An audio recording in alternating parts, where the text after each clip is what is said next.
宇宙飛船科技館，沉浸式體驗科學，住5星酒店，欣賞當代藝術。呢個係深圳2日1夜天花板行程。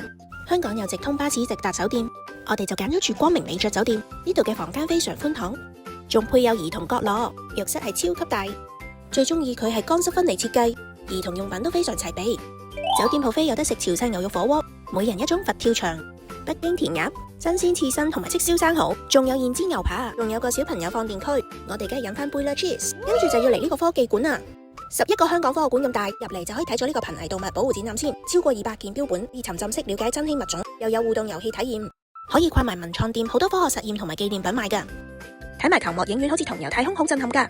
呢度可以睇到科技、AI、未來通訊唔同範疇。你哋有見過呢啲懷舊電話未呢？仲有天文同埋航空館啊，真係要預最少半日參觀。酒店附近仲有呢個光明文化藝術中心，就嚟咗美術館打卡，欣賞藝術展品，亦都去咗城市規劃展館參觀。